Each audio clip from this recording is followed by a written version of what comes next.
있습니다. 하나님의 말씀을 받들어 봉독할 때에 살아계신 하나님의 음성을 들으시기 바랍니다. 사마리아의 산에 있는 바산의 암소들아, 이 말을 들으라. 너희는 힘없는 자를 학대하며 가난한 자를 압제하며 가장에게 이르기를 술을 가져다가 우리로 마시게 하라 하는도다. 주 여호와께서 자기의 거룩함을 두고 맹세하시되 때가 너희에게 이를지라 사람이 갈고리로 너희를 끌어가며 낚시로 너희의 남은 자들도 그리하리라. 너희가 성 무너진 데를 통하여 각기 앞으로 바로 나가서 하르몬에 던져지리라. 여호와의 말씀이니라. 너희는 베델에 가서 범죄하며 길갈에 가서 죄를 더하며 아침마다 너희 희생을 3일마다 너희 11조를 드리며 누룩 넣은 것을 불살라 수은제로 드리며 낙헌제를 소리내어 선포하려무나. 이스라엘 자손들아, 이것이 너희가 기뻐하는 바니라. 주 여호와의 말씀이니라. 또 내가 너희 모든 성읍에서 너희 이를 깨끗하게 하며 너희의 각 처소에서 양식이 떨어지게 하였으나 너희가 내게로 돌아오지 아니하였느니라. 여호와의 말씀이니라. 또 추수하기 석 달 전에 내가 너에게 비를 멈추게 하여 어떤 성읍에는 내리고 어떤 성읍에는 내리지 않게 하였더니 땅 한 부분은 비를 얻고 한 부분은 비를 얻지 못하여 말랐음에 두세 성읍 사람이 어떤 성읍으로 비틀거리며 물을 마시러 가서 만족하게 마시지 못하였으나 너희가 내게로 돌아오지 아니하였느니라. 여호와의 말씀이니라. 내가 곡식을 마르게 하는 재앙과 깐부기 재앙으로 너희를 쳤으며 팥중이로 너희의 많은 동산과 포도원과 무화과 나무와 감람나무를 다 먹게 하였으나 너희가 내게로 돌아오지 아니하였느니라. 여호와의 말씀이니라. 내가 너희 중에 전염병 보내기를 애굽에서 한 것처럼 하였으며 칼로 너희 청년들을 죽였으며 너희 말들을 노략하게 하며 너희 진영의 악취로 코를 찌르게 하였으나 너희가 내게로 돌아오지 아니하였느니라. 여호와의 말씀이니라. 내가 너희 중에 성읍 무너뜨리기를 하나님인 내가 소돔과 고모라를 무너뜨린 같이 하였으므로 너희가 불붙는 가운데서 빼낸 나무 조각같이 되었으나 너희가 내게로 돌아오지 아니하였느니라. 여호와의 말씀이니라. 그러므로 이스라엘아, 내가 이와 같이 내게 행하리라. 내가 이것을 내게 행하리니 이스라엘아, 내 하나님 만나기를 준비하라. 보라, 산들을 지으며 바람을 창조하며 자기 뜻을 사람에게 보이며 아침을 어둡게 하며 땅의 높은 데를 밟는 이는 그의 이름이 만군의 하나님 여호와시니라. 아멘. 우리는 모두 행복하기를 원하지요. 그렇다고 한다면 어떤 것이 행복한 것일까요? 저에게 있어서 행복하다라고 하는 것이 무엇일까 생각해 봤더니 다른 것이 아닙니다. 내가 원하는 것을 다 할 수 있으면 그것처럼 행복한 것이 없다라는 생각이 듭니다. 저의 생각이 아니고 일반적인 사람들이 생각하는 행복론입니다. 내가 다른 사람들보다 잘 살았으면 좋겠다. 나이가 들어도 젊게 보이는 것이 좋다. 나이가 들어도 몸이 전혀 아프지 않는다. 나이가 들어도 귀가 잘 들리고 잘 보이고 이 치아도 하나도 빠지지 않는다. 나는 내가 원하면 어디든지 갈 수가 있고 어디든지 올 수가 있다. 뭐를 바꾸는 데 있어서 고민하지 않고 바꿔본다. 이것이 행복이라고 한다면 지금 이 자리에 행복하다라고 느낄 분이 몇 분이나 되겠습니까? 제가 원하는 거 한번 생각해 보았습니다. 저는 우리 교회가 세계에서 가장 큰 교회가 되었으면 좋겠습니다. 이거 아멘 하셔도 괜찮아요. 제 생각이니까. 교인이 많음에도 불구하고 우리 교인들, 제일 큰 교회니까 수십만 명의 이름을 제가 다 외울 뿐만 아니라 수십만 명의 사돈의 8천 이름도 제가 다 외웠으면 좋겠습니다.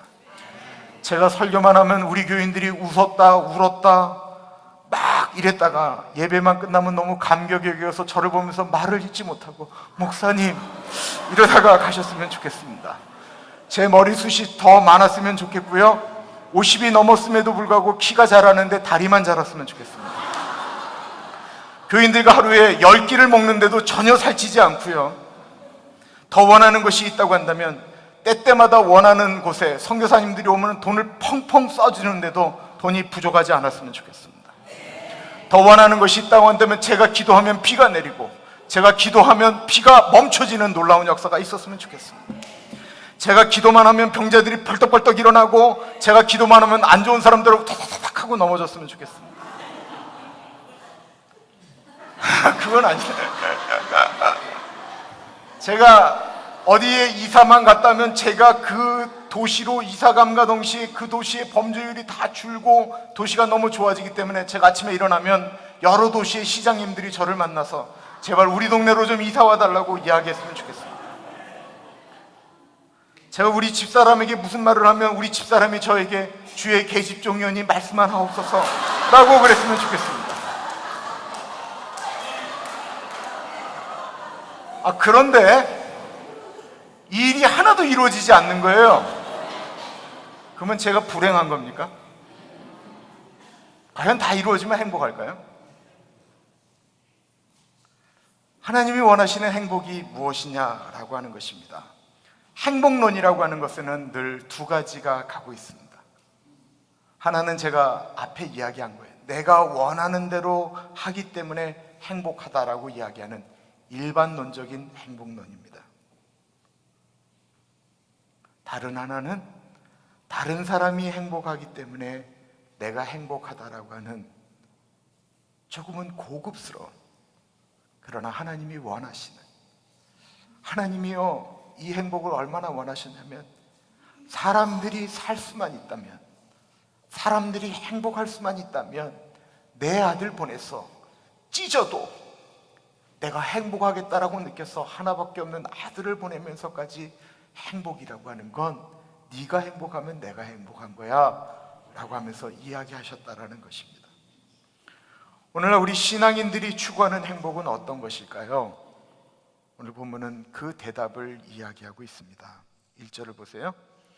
사마리아의 산에 있는 바산의 암소들아, 이 말을 들으라. 너희는 힘없는 자를 학대하며 가난한 자를 압제하며 가장에게 이르기를 술을 가져다가 우리로 마시게 하라 하는도다. 지금으로부터 2700여 년 전에 이스라엘 나라에는 대한민국처럼 둘로 나누어져 있었습니다. 거의 대부분은 남유다가 잘 살았는데 2750년 전에는 유일하게 북이스라엘이 남유다보다 훨씬 잘 살 때가 있었습니다. 엄청나게 잘 살았습니다. 그렇게 잘 사는 북이스라엘의 여자들이 얼마나 잘 먹었는지 막 살이 많이 찌신 거예요. 얼굴에 막 기름도 흐르고 좋았던 거예요. 그런데 그거를 직접적으로 이렇게 지적할 수가 없으니까 이 아모스 선지자가 이렇게 이야기한 거예요. 사마리아 산에 있는 바산의 암소들아. 이 바산이라고 하는 건 지금의 골란고원을 생각하시면 돼요. 비가 때때마다 오고 목축도 잘 되고 과일도 잘 여기고 그 쌀만 심었다면 풍년이 일어나는 그곳에, 그러니까 그곳에 있는 소들은 다 이렇게 살이 잘 쪘어요. 이쁘게 쪘어요. 그 여인들아, 살찐 여인들아 이렇게 얘기하면 상처받을 것 같으니까 사마리아 산에 사는 바산의 암소들아, 이 말을 들으라 라고 이야기하였습니다. 이렇게 보일 만큼 풍부하고 아무런 걱정이 없었습니다. 잘 살 뿐만 했나요? 소위 말하는 자기가 원하는 대로 하고 살았다라는 것입니다. 이 뒷부분에 보면 이렇게 얘기합니다. 가장들에게, 남편들에게 얘기하는 거예요. 왜 당신들만 술 먹냐? 술 갖고 와, 우리도 먹겠다라고 이야기하는 것입니다. 그렇게 이야기해도 아무 문제가 없을 정도로 여자들의 위치가 높아졌습니다. 오늘날로 말하면 이런 것입니다. 설거지는 다 남편들이 하고, 밥도 남편들이 하고, 돈은 죽으라고 남편들이 벌고, 여자들은 쇼핑하고 즐기고 밤에 술 마시고, 술 취해서 전화 걸면 남편들이 차를 가지고 딱 대령하고, 미안해, 나 같은 미련 곰탱이랑 사니까 힘들지, 고마워, 그리고 집으로 모셔가는 그 장면을 얘기하는 거예요. 그리고 아침이 되면 모닝커피가 딱 대령되어져 있어요. 그리고 옆에 카드가 있는 거예요. 하와이 왕복 티켓, 일주일 잘 쉬다 와, 옆에 카드야, 마음껏 써도 돼, 당신의 종 남편으로부터, 뭐 이렇게. 얼마나 행복하겠어요? 그런데 이 행복이 어디서 오는 것입니까? 요 중간에 보면 이런 표현이 있습니다. 너희는 힘없는 자를 학대하고 가난한 자를 압제하며. 그럼 북이스라엘 여자들이 가난한 사람들을 압제했을까? 그거는 아닙니다. 그들의 남편들이 그렇게 했습니다. 그렇게 해서라도 자신들의 아내들이 행복해하는 것이 그것인 줄 알기 때문에, 같이 사는 여자가 그렇게라도 행복하면, 그렇게 살면 행복한 줄 알기 때문에 그 북이스라엘의 남자들이 그렇게 살았다라는 거예요. 내가 돈을 어떤 방법으로도 벌어서 갖고만 오면 여자들이 행복해하는 줄 알기 때문에 그렇게 살았다라는 거예요. 그리고 여자들은 그 남자들이 어떻게 돈을 버느냐에 대해서 상관하지 않았다라는 것입니다. 나만 행복하기만 하면, 내가 원하는 대로 살기만 하면 다른 사람이 어떻게 되는 것은 상관이 없다라는 것입니다. 이런 세상에 대해서 하나님의 말씀이 떨어집니다. 2절입니다. 주 여호와께서 자기의 거룩함을 두고 맹세하시되 때가 너희에게 이를지라 사람이 갈고리로 너희를 끌어가며 낚시로 너희의 남은 자들도 그리하리라. 실제로 이 일은 정확히 25년 후에, 이때 왕이 여로보암 2세인데 여로보암 2세가 죽은 다음에 25년 후에 일어났는데요, 아시리아 사람들은 포로를 끌고 갈 때 여기를 구멍을 뚫었어요. 그리고 낚싯줄로 이렇게 묶어서 사람들을 그렇게 끌고 간 거예요. 여자들을 그렇게 끌고 갔다라는 것입니다. 디모데전서 6장 9절과 10절에 이렇게 이야기하고 있습니다. 부하려 하는 자들은 시험과 올무와 여러 가지 어리석은 해로운 욕심에 떨어지나니 곧 사람으로 파멸과 멸망에 빠지게 하는 것이라. 돈을 사랑함이 일만하게 뿌리가 되나니 이것을 탐내는 자들은 미혹을 받아 믿음에서 떠나 많은 근심으로써 자기를 찔렀도다. 자신만 행복하겠다라고 하는 생각이 자신을 찌른다라는 것입니다. 성경이 말하는 행복은 다른 사람과 같이 행복한 것을 말씀하고 있습니다. 성경은 절대로 예수 믿는 사람들은 구질구질하게 살아야 된다라고 말하지 않습니다. 예수 믿는 사람들이 부자로 사는 것 성경은 한 번도 반대해 본 적 없습니다. 성경의 구제라고 하는 것은 내가 있어야 구제할 수 있기 때문에 그렇습니다. 저는 저희 교인들이 제발 좀 잘 살았으면 좋겠습니다. 얼마나 좋은 교회예요? 그것도 원하지 않는다라는 거예요. 나쁜 게 아니에요. 큰 집에 사는 것도 나쁜 거 아니고요, 좋은 차 타는 것도 나쁜 거 아니에요. 왜 나쁜 거예요? 다 좋은 거예요.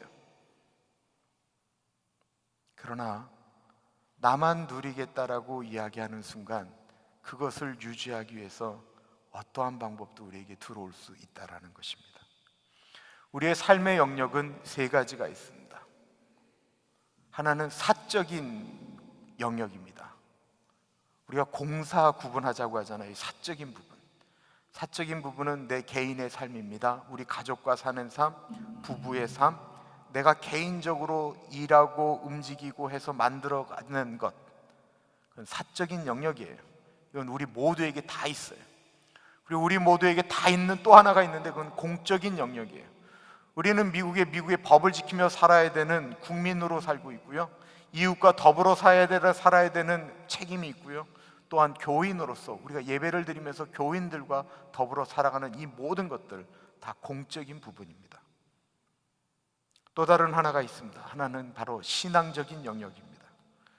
죽음 뒤에 있는 영원한 것을 생각하면서 그리워하면서 이 땅 가운데 살아가는 것, 하나님 바라보고 살아가는 것, 신앙적인 영역입니다. 우리는 이 세 가지 삶의 영역 속에 다 들어와 있습니다. 그렇다고 할 때 좋은 신앙인은 어떤 사람이냐라고 하는 것입니다. 신앙적인 영역을 가장 우선으로 하면 우리가 바르게 살아갈 수 있을까요? 교회 일 열심히 하고 11조 생활 잘하고 기도 열심히 하면 좋은 신앙인일까요?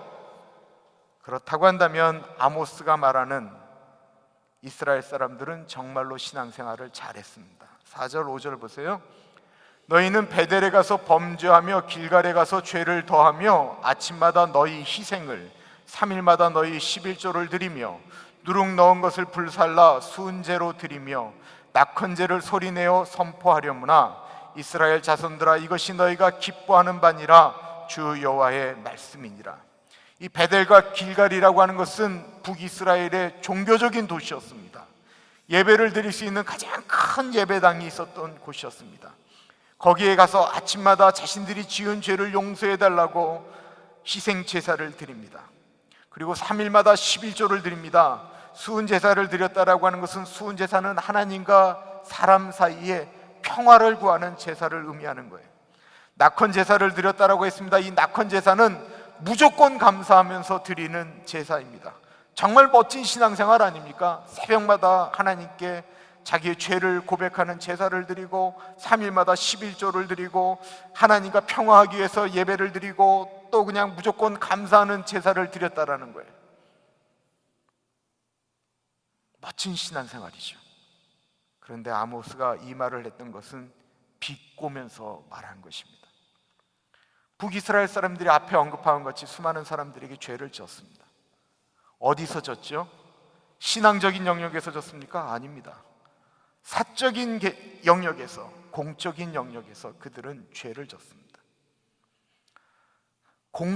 사적이고 공적인 곳에서 죄를 지은 다음에는 신앙적인 곳에 와서 제사를 드리면서 용서해달라고 했다라는 것입니다. 너무나도 벌어 들어오는 돈이 넘쳐나니까 마음은 찜찜하고 그러니까 헌금을 듬뿍듬뿍 냈다라는 것입니다. 누룩 넣은 것은 제사로 써서는 안 되는 것이 레위기에 있는 말씀인데 누룩을 넣어서 부풀려서 제사를 드렸습니다. 그렇게 제사를 드리면서 하나님, 나는 하나님과 화목하기를 원합니다 라고 했다라는 것입니다. 무조건 감사라고 하는 것이 불행하고 아프고 고통할 때 드렸던 감사가 아니에요. 너무나도 자기가 원하는 대로 다 할 수 있으니까 하나님께 드린 감사였다라는 것입니다. 이런 신앙생활에 대해서 아모스 선지자가 이렇게 말합니다. 이것은 너희가 기뻐하는 것이다. 바꿔 말하면요, 너희는 기뻐하는 제사인지 모르지만 하나님은 전혀 받으시지 않는 제사다라는 것입니다. 내 마음대로 살면서 죄책감을 잊어버리려고 신앙생활하고 헌금생활하고 열정적으로 신앙생활했는데 공적인 부분에서, 적인 부분에서는 영향력이 없었다라는 것입니다. 하나님이 이스라엘을 향한 경고를 하기 시작합니다. 6절부터 11절에는 이스라엘을 심판하시는 하나님의 말씀이 나옵니다. 내가 너희에게 그렇게 했음에도 불구하고 너희가 돌아오지 않았다, 여호와의 말씀이니라 라고 하는 말씀이 5번 나옵니다. 재미있는 표현이 나와요. 내가 너희들을 이빨을 깨끗하게 하겠다. 하나님이 치과 의사세요? 이게 무슨 얘기예요? 우리가 언제 이빨이 더러워지죠? 먹었을 때 이빨이 더러워지죠. 이빨을 깨끗하게 하겠다라는 것은 못 먹게 하겠다라는 거예요. 먹을 것이 없도록 하겠다라고 하는 표현이세요.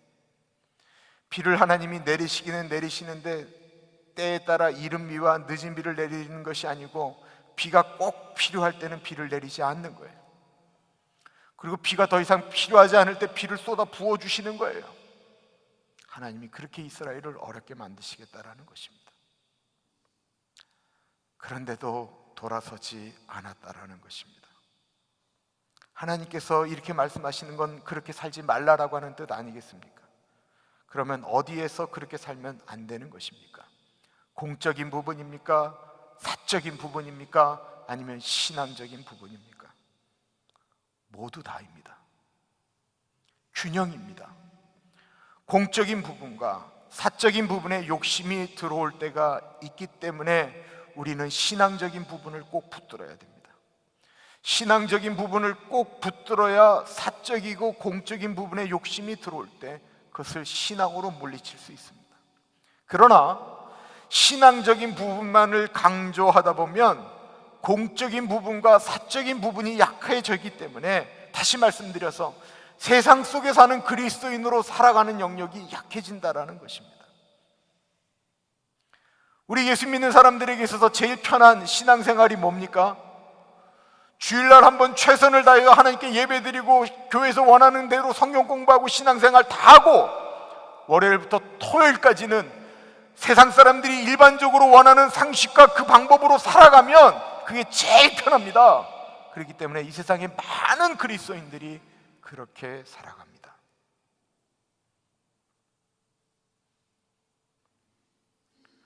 예수님께서 요한복음에 우리가 사는 세상에 대해서 이렇게 말씀을 하셨습니다. 요한복음 15장 9절입니다. 혹시 제 소리가 잘 들리세요? 네.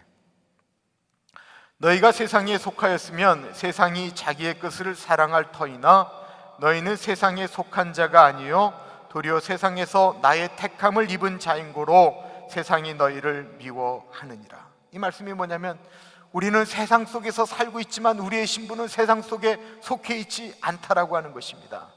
이게 굉장히 피곤한 이야기예요. 우리는 이 땅 가운데서 살아가야 되는데 이 땅 사람들이 원하는 바대로 살면은 안 된다라는 이야기를 예수님께서 이렇게 말씀하시는 거예요. 우리는 분명히 세상 속에서 살고 있지요. 그러나 거기가 마귀의 생각과 마귀가 원하는 방식으로 살아가는 것을 말합니다. 그런데 그 세상 속에 누가 있는가 하면 하나님이 만드신 피조물인 우리가 있다라는 것입니다. 하나님이 세상을 이처럼 사랑하사 하면서 하나님이 세상을 또 언급하시는데 이 세상은 하나님이 사랑하시는 세상이에요. 마귀가 붙잡고 있지만 하나님이 그럼에도 불구하고 사랑하는 세상, 그 세상을 사랑하기 위해서 하나님께서 우리들을 부르셨어요. 하나님이 교회에만 계실까요? 아닙니다. 하나님은 세상 속에서 우리가 있는 공적인 부분과 사적인 부분에 모두 존재하십니다. 목회하는 목사가 제일 편한 것은 하나님은 교회에만 존재한다라고 강조하는 것입니다. 교회 충성 봉사해야 축복받는다라고 말하는 것입니다. 사람들이 세상에 빠지면 믿음이 떨어지니까 세상을 멀리하라고 말하는 것입니다. 세상은 더럽고 추하다고 말하는 것이 목회하기에 제일 좋습니다. 그러나 세상을 변화시킨 그 어떤 사람도 세상을 벗어나 세상을 변화시킨 사람은 단 한 사람도 없습니다. 우리는 나가야 됩니다. 왜 골방에서 기도합니까? 그때는 밖에서 너무나도 많은 사람들이 티내며 기도하는 때였기 때문에 당시 예수님이 계신 그 시대는 밖에서 기도하는 것이 자랑거리였습니다. 그때 누가 하나님을 믿는 사람이 밖에서 기도한다고 누가 뭐라고 그러겠어요? 그때는 모든 사람들이 밖에서 다 기도했어요. 그러니까 예수님이 제발 골방에서 기도하라고 그랬어요. 오늘날은 제발 밖에 나가서 기도 좀 하십시오. 남들이 다 눈 뜨고 전혀 식사 기도하지 않고 밥 먹는 그 현장 가운데 제발 식사 기도 좀 하고 밥 먹으십시오. 오늘날은 밖에 나가서 기도해야 됩니다. 골방에 들어가지 마세요. 왜 옛날에 옳은소리 하는 걸 왼손이 모르겠어요?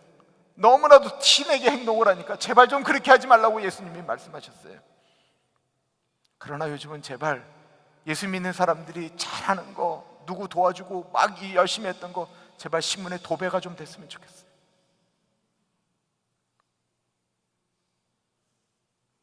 우리 예수 믿는 사람들이 직장에서 삶 가운데 어떻게 살아가는 것이 예수 믿는 사람의 공적인 삶인지 보여줬으면 좋겠습니다.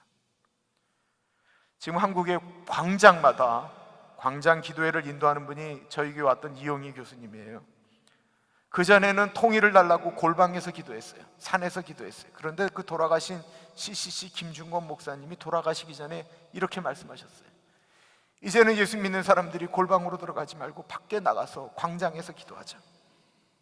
그리고 2011년 10월 31일부터 지금까지 명절에도 비가 오나 눈이 오나 매월 월요일마다 서울역 광장에서부터 시작해서 거의 대부분의 기차역 광장에는 통일을 위한 기도 모임이 대한민국의 28개 지역에서 열리고 있습니다.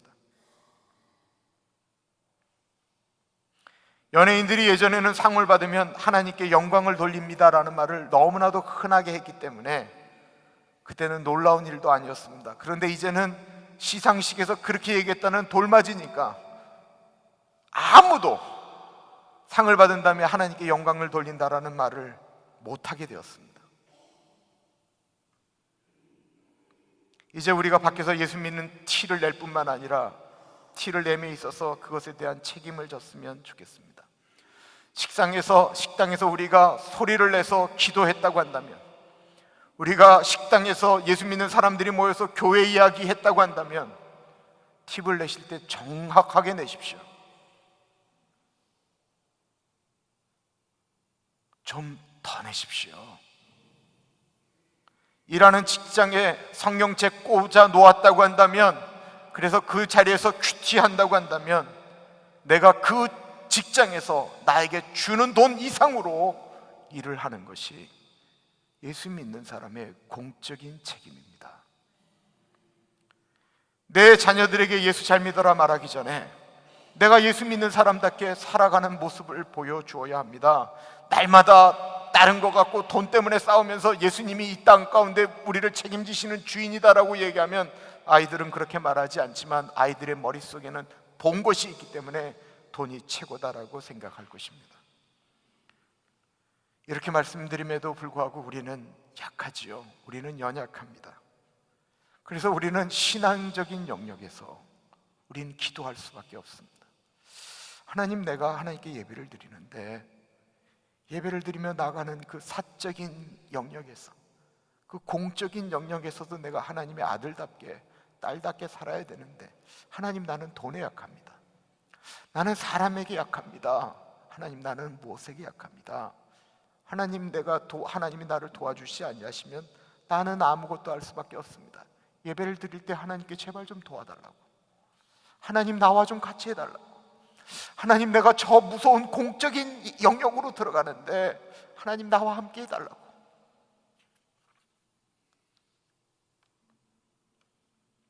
이 세상 모든 사람들은 원하건 원하지 않건 간에 그렇게 살다가 하나님을 만나게 됩니다. 어떤 사람은 매일 날마다 하나님을 만나며 하나님과 동행하는 사람이 있고, 어떤 사람들은 예배를 드리지만 하나님 당신 거기에 머무십시오, 나가 필요할 때는 하나님 내려오시고, 하나님 내가 이런 행동을 할 때는 하나님 거기 멈추십시오 라고 이야기할 수 있습니다. 그러나 그 누구도 다 하나님을 만납니다. 이 땅 가운데 살아서 만날 수도 있고 죽어서 만날 수도 있습니다. 12절은 이렇게 이야기하고 있습니다. 그러므로 이스라엘아, 내가 이와 같이 내게 행하리라. 내가 이것을 내게 행하리니 이스라엘아, 내 하나님 만나기를 준비하라. 어떤 사람에게는 하나님을 만나는 것이 기대고 은혜고 감격일 것입니다. 그러나 어떤 사람에게는